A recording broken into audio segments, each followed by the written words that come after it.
costs about the same in pounds.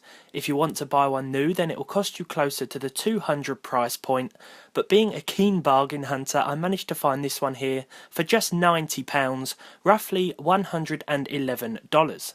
Welcome to the second episode of Why I Bought. This is the series whereby we talk about the upgrades I'm making to my personal PC, as well as why I bought the components and how much they cost, while still trying to stick to a reasonable budget.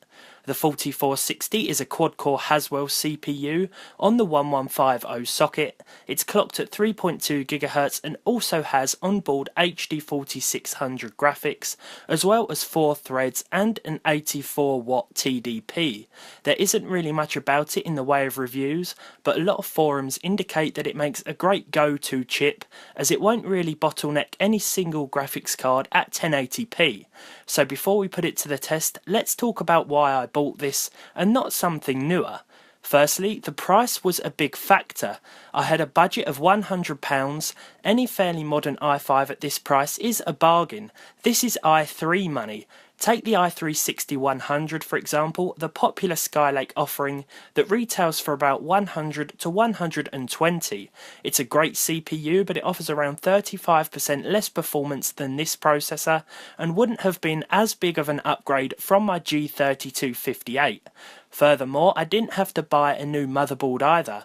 The i5 just directly replaced the Pentium in my MSI H81M, meaning the money I saved can be put towards other things later on. I honestly don't think I could have got anything better for the money. Passmark puts it between the FX 6300 and the 3570K. But it's time to put that money where my mouth is and jump into some benchmarks of our own. We're going to be comparing the results to that of my G3258 overclocked to 4.2 GHz to get an idea of the difference this upgrade makes. So first of all, we rendered a 30-second clip in Premiere Pro. This was some Fallout 4 gameplay recorded at 1080p 60fps. We rendered it 3 times and took the average from both CPUs when paired with our 1060. Our i5-4460 managed to render the clip in 31 seconds. We made sure all other programs were closed. In comparison, the 4.2 GHz Pentium completed it in 48 seconds.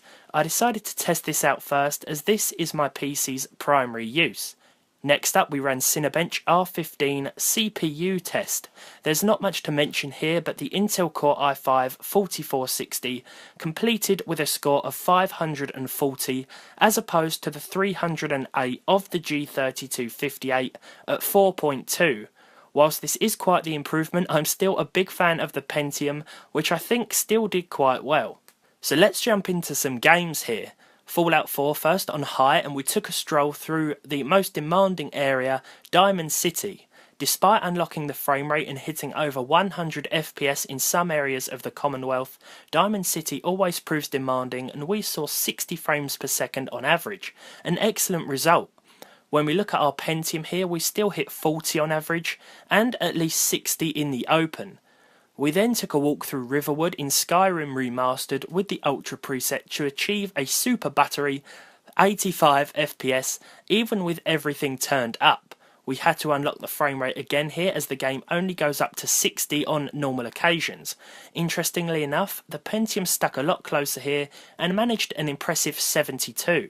It's still a fantastic budget chip for those of you who may be considering it. For our final test, we fired up GTA 5 with the high settings, FXAA on and 2x MSAA.